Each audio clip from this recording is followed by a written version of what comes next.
Zaid, Kiaman, Salaman.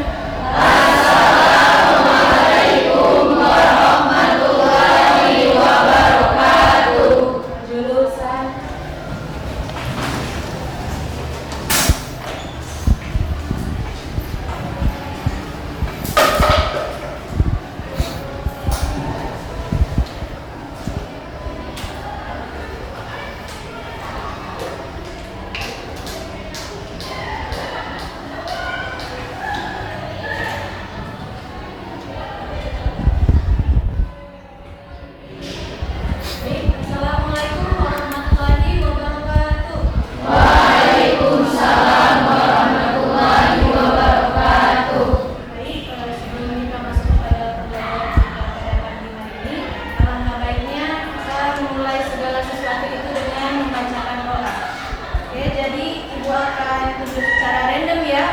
Membacakan doa pada pagi hari ini. Ibu akan dipanggil dari absen. Silakan Adik Fitri Zita Budi, ada?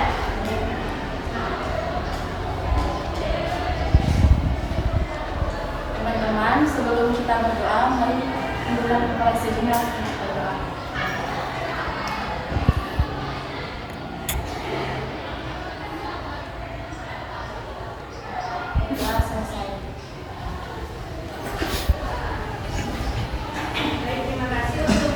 Berikutnya nanti bisa adik-adik untuk membacakan doanya ya, biar teman-teman bisa mengikutinya. Ya, sebelum kita masuk pada materi pagi hari ini, Ketua kelas ini siapa yang tidak hadir? Akan centang dulu ya.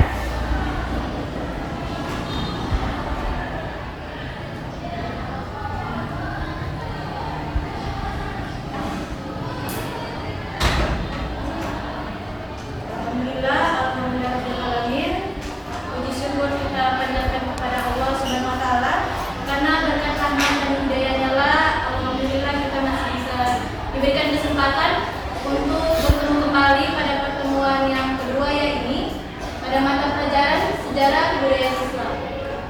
Oke, alhamdulillah semua hari ini hadir. Saya akan langsung masuk pada pembelajaran ya. Tetapi sebelum ibu masuk kepada pembelajaran hari ini atau tema hari ini, ibu akan bertanya, mengapa atau fungsi apa sih kita mempelajari sejarah budaya Islam? Ada yang tahu fungsinya? Agar tahu sejarah. Oke, yang laki-laki fungsi apapun yang kalian pikirkan tidak apa-apa. Di sini kita belajar. Bagaimana adik-adik? Ada yang tahu? Jadi saya tadi ingatkan kembali ya. Pada pertemuan minggu lalu itu sudah jelaskan fungsi dari kita mempelajari sejarah budaya Islam. Tentunya yang paling mendasar ini agar kita mengetahui sejarah atau kejadian pada masa lalu, apapun yang berkaitan dengan budaya atau apapun yang terjadi dalam agama Islam. Ya. Baik. Jadi untuk adik-adik sekalian, jika sebelum kita memulai ini, harap mengingat kembali tujuan kita mempelajari sejarah kebudayaan Islam ya. Karena kalau kita tidak mengetahui fungsinya, nanti kita tidak bisa mencapai tujuan pembelajarannya, ya? Bisa? Bisa. Jadi pada tema hari ini adalah perkembangan dakwah Nabi Muhammad SAW pada periode Mekah. Di sini ada yang tidak tahu siapa Nabi Muhammad? Tahu semua ya? Tahu. Oke, kita masuk pada materi. Jadi Nabi Muhammad SAW ini diangkat menjadi rasul pada saat beliau ini berusia 40 tahun. Ini bertepatan dengan turunnya wahyu pertama kepada Rasulullah melalui malaikat Jibril pada saat beliau ini sedang bertapa di Gua Hira. Oke. Tetapi usai mendapatkan wahyu tersebut, beliau ini merasa bimbang dan mengalami pergulatan batin yang hebat. Mengapa? Ada yang tahu? Jadi, adik-adik ini bisa membayangkan ketika kita bertemu dengan guru kilat saja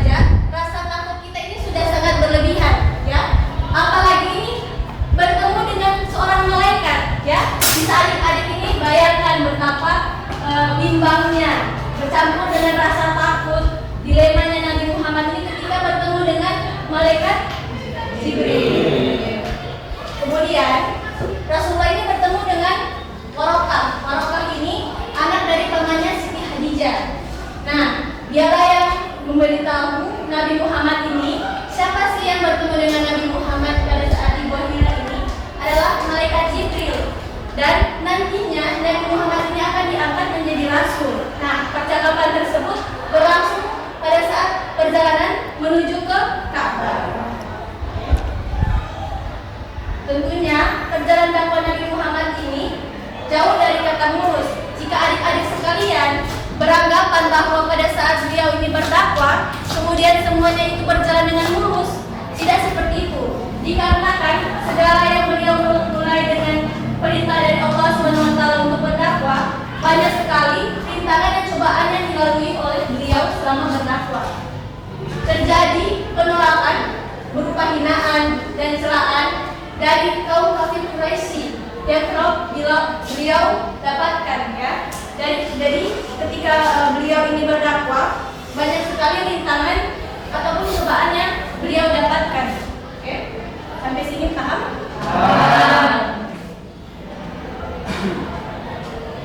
Namun itu dilalui oleh Rasulullah ini dengan sangat sabar dan tawakal.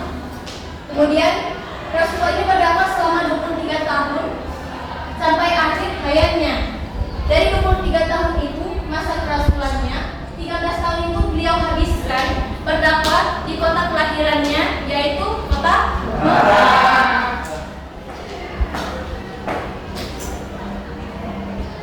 Dalam 3 tahun awal masa dakwah di Mekah ini, Rasulullah melakukan dengan strategi dakwah secara sembunyi-sembunyi. Nah, beliau ini berdakwah kepada orang terdekatnya terlebih dahulu, dan tentunya orang-orang tersebut sudah beliau percayai untuk bisa merahasiakan pesan yang dibawanya. Mengapa harus kepada orang yang beliau yakini bisa menjaga rahasia? Karena ini strateginya masih dakwah secara sembunyi-sembunyi. Lanjut ya. Kemudian adapun mereka yang pertama kali masuk Islam pada periode ini adalah Abu Bakar As-Siddiq, Umar bin Khattab, Utsman bin Affan, dan lain sebagainya yang adik-adik bisa lihat di sini. Mereka ini mendapatkan julukan as-sabiqun al-awwalun, yaitu orang-orang yang pertama kali masuk Islam. Kemudian Nabi Muhammad ini terus melakukan dakwah secara sembunyi-sembunyi sampai kemudian turun wahyu dari Allah SWT, yaitu surat Al-Hijr ayat 94 yang berbunyi, A'udzubillahi minasyaitonirrajim, Bismillahirrahmanirrahim. Fasda bima tu'marun wa arid anil musyrikin. Ya, artinya, maka sampaikanlah olehmu Muhammad secara terang-terangan segala apa yang diperintahkan kepadamu, dan berpalinglah dari orang-orang yang musyrik. Kemudian pada saat Nabi sudah mendapatkan surat tersebut atau berita dari Allah SWT melalui surat tersebut, Nabi Muhammad kemudian melakukan dakwah secara terang-terangan. Nah, beliau memulai dakwahnya dari Bani Hashim, keluarga terdekatnya. Namun hanya Ali bin Abi Thalib saja yang mau masuk Islam, dan juga pamannya Abu Thalib yang bersedia membelanya, walaupun ia belum mau mengucapkan dua kalimat syahadat. Kemudian dengan melakukan cara dakwah ini, maka bermunculan berbagai pertentangan. Langkah pertama yang Rasul lakukan yakni dengan mengumpulkan kaum kerabat Bani Hashim selama jamuan saat mereka makan. Ya. Kemudian saat itu juga beliau sudah mulai mengajarkan tentang agama. Selanjutnya Rasulullah akan mulai mengajak para penduduk Mekah untuk berkumpul pada Bukit Safa. Kemudian Rasulullah menyampaikan dakwahnya untuk para penduduk Mekah yang pada saat mereka di Bukit Safa. Kemudian seperti yang sudah jelaskan tadi, beliau ini tidak langsung berhasil untuk mengajak para penduduk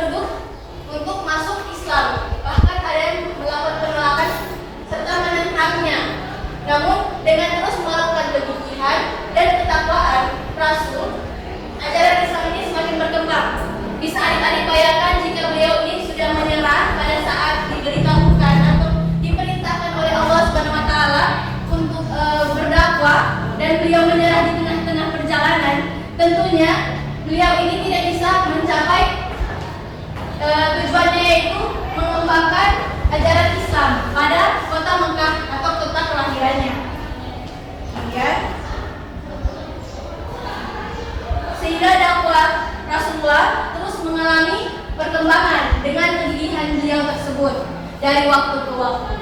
Sama seperti semua rasul lainnya, mereka melakukan hal tersebut atas perintah Allah Subhanahu wa taala melalui wahyu yang turun dengan berangsur-angsur, dengan step by step, ya. Jadi dakwah yang dilakukan oleh Rasulullah SAW juga itu secara step by step, secara bertahap-tahap, tidak langsung mencapai pada targetnya.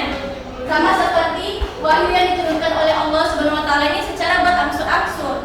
Makanya dari itu tahapnya itu bisa detail dan bisa mencapai tujuan yang diperintahkan oleh Allah Subhanahu wa taala.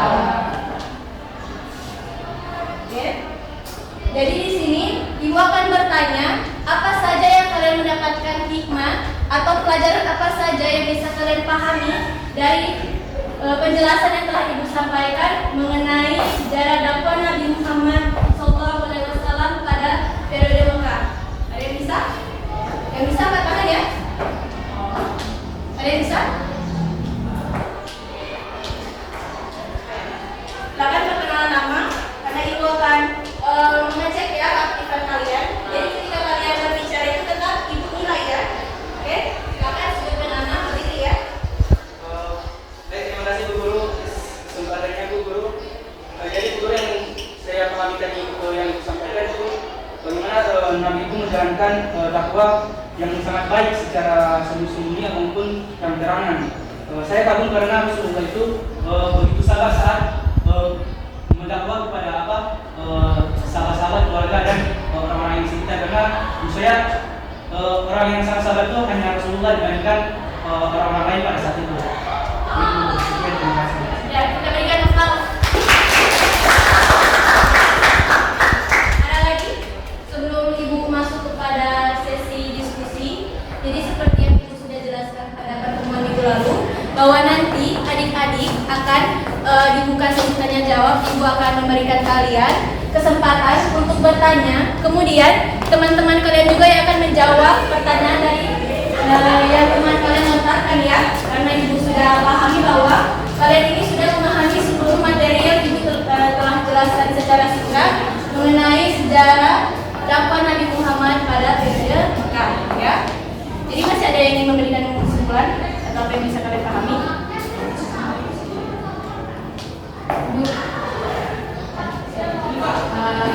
Kalau yang saya pahami Berdiri ya. perkenalkan saya dari yang saya tangkap yang ibu jelaskan tentang kesabaran dan kegigihan Nabi Muhammad SAW dalam mendakwakan Islam. Bagaimana rintangan dalam mendakwakan Islam itu tidaklah mudah, namun dia tetap gigih dan sabar dalam melakukan. Kita berikan aplaus. Ya baik ya, ibu sudah selesaikan senang karena pertemuan kali ini lebih aktif ya dibandingkan pertemuan yang minggu lalu. Oke, masih ada? Jika sudah tidak ada, ibu akan lanjut pada sesi diskusi ini. Jadi adik-adik yang berinteraksi ya, di sini kalian ini ibu memberikan motivasi agar kalian ini berani tampil, berani mensuarakan hak kalian, pendapat kalian. Walaupun itu kalian rasa ini belum tepat atau misalnya kalian ragu jika jawaban kalian ini salah, ini tidak apa-apa ya. Nanti kita luruskan bersama-sama pada akhir diskusi nanti ya. Oke? Bisa dipahami? Bisa. Jadi di sini ibu akan membuka sesi tanya jawab ya. Ibu berikan kesempatan untuk adik-adik untuk bertanya. Ada yang ingin bertanya? Ya silakan berdiri dan sebutkan nama ya. Perkenalkan, nama saya Nadila Mondo. Pertanyaan saya itu, apa alasan kaum kafir Quraisy itu menolak ajaran Nabi Muhammad? Oke, pertanyaannya bagus ya. Jadi pertanyaannya yaitu mengapa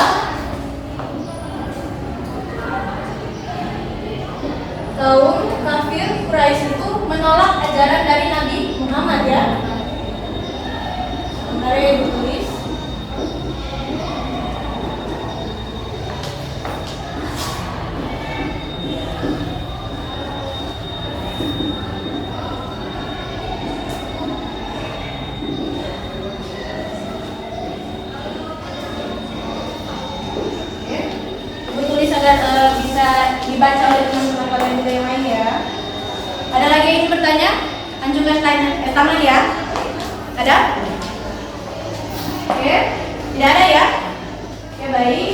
Sekarang kita akan membuka sesi untuk menjawab pertanyaan dari adik Nadila ya, pertanyaan dari teman kalian. Jadi pertanyaan ini, mengapa kaum kafir Quraisy ini menolak ajaran dari Nabi Muhammad? Ada yang bisa menjawab? Kalau bisa katakan ya. Ada yang bisa? Oh ya, silakan. Berdiri dan sebutkan nama ya. Baik, perkenalkan nama saya Nurul Rahmedso akan menjawab pertanyaan dari saudara Nadila Mamoto. Jawabannya adalah karena pada saat itu terjadi perebutan kekuasaan antar suku-suku, sehingga orang yang mengikuti Rasulullah SAW dianggap telah berpaling dari suku pada saat itu, sehingga mereka menganggap bahwa orang yang percaya telah mengikuti Rasulullah SAW. Ya, kasih. Kita berikan aplaus dulu. Bagus ya. Jadi terjadi perebutan kekuasaan. Jadi ketika mereka ini sudah meyakini dari ajaran dari Nabi Muhammad ini, maka ketika perebutan kekuasaan ini, mereka kekurangan anggota atau yang mereka yakini untuk membantu mereka pada saat perebutan kekuasaan ya. Oke. Ada yang lain? Silakan tunjukkan tangan. Saya Ibu. Ya, silakan. Sebutkan nama ya. Terima kasih. Perkenalkan, nama saya Okratera Onda. Saya ingin menjawab pertanyaan dari Nadila Mamonto. Mengapa kaum kafir Quraisy menolak ajaran Nabi Muhammad SAW? Karena pada zaman masa suku Quraisy itu ada namanya perbedaan status sosial atau perbedaan kasta. Nah, di mana perbedaan kasta ini ada yang namanya pemilik dan juga budak. Jadi pemilik ini dia melegalkan jual beli antar budak untuk kepentingan mereka sendiri. Nah, akibat daripada itu, seseorang budak itu tidak memiliki hak-hak manusia yang seharusnya ia miliki sejak ia lahir. Terima kasih. Kita berikan aplaus dulu. Ya. Jadi terjadi perbedaan kasta ya. Oke, jawaban yang baik. Oke. Ada lagi yang ingin menjawab? Yang bagian sini ada? Jangan selalu bagian yang sebelah sini ya. Kalau yang dari laki-laki, masa kalah dengan yang bagian akhwat? Ayo, calon-calon pemimpin juga laki-laki, ayo. Ada yang bisa menjawab? Ya, silakan. Sebutkan nama ya. Perkenalkan, nama saya Sabda Guru. Jadi mungkin guru yang saya tahu itu kebanyakan pada saat itu kan tuh banyak penjualan patung-patung berhala. Jadi orang-orang Quraisy pada zaman itu merasa ketika ajaran Nabi Muhammad itu tersebar, pasti patung-patung yang mereka jual itu dia tidak tahu lagi. Jadi mereka itu merasa rugi. Maka itu mereka juga menolak ajaran dari Nabi Muhammad. Ya, kita berikan aplaus. Ya, baik, Ibu sangat senang ya dikarenakan kalian pada hari ini sangat aktif ya, dibandingkan yang pertemuan minggu lalu itu sangat kurang aktif ya. Jadi alhamdulillah kalian sudah mengalami perkembangan. Oke, jadi masih ada lagi yang ingin menjawab? Masih? Sudah tidak ada? Oke. Ibu akan masuk pada penjelasan singkat ya. Jadi Ibu hanya akan menjelaskan secara sedikit saja ya, tidak panjang. Karena jawaban yang dari teman-teman kalian berikan ini sudah sangat luar biasa. Dan Ibu rasa kalian ini anaknya pandai-pandai ya. Jadi bagus. Ya. Jadi pertama ini alasannya terjadi perebutan kekuasaan ya. Kemudian kedua ini terjadi perbedaan kasta. Nah, ini Ibu akan jelaskan sedikit ya tentang penjualan. Mereka ini tidak laku. Penjualan seperti apa itu? Penjualan patung berhala. Ya. Dikarenakan kenapa? Jika mereka sudah meyakini ajaran dari Nabi Muhammad, ya, untuk apa lagi mereka ini membeli patung berhala? Karena mereka ini sudah meyakini agama Islam, sudah mengetahui dan meyakini bahwa Tuhannya hanya satu, yaitu Allah Subhanahu wa Ta'ala, dan Nabi Muhammad adalah utusan Allah. Ya, jadi pada saat mereka menjual patung berhala ini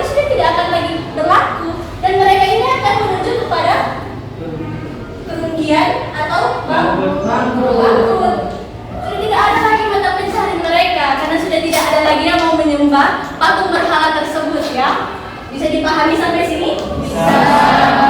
Ada lagi yang ingin bertanya sebelum Ibu tutup? Ada? Sudah jelas semua? Alhamdulillah.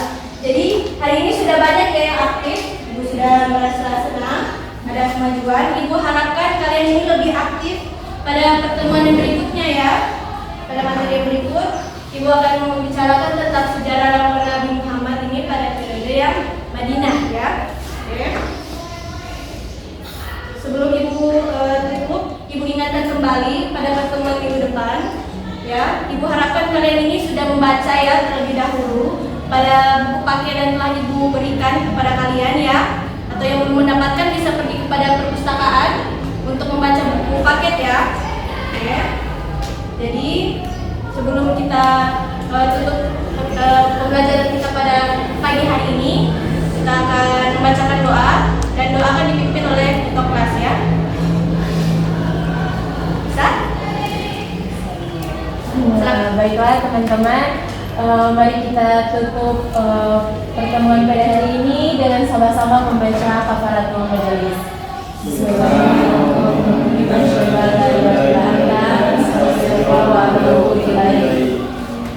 Baik, terima kasih atas hari ini. Mohon maaf apabila ada kesalahan dan perbuatan. Wassalamualaikum warahmatullahi wabarakatuh.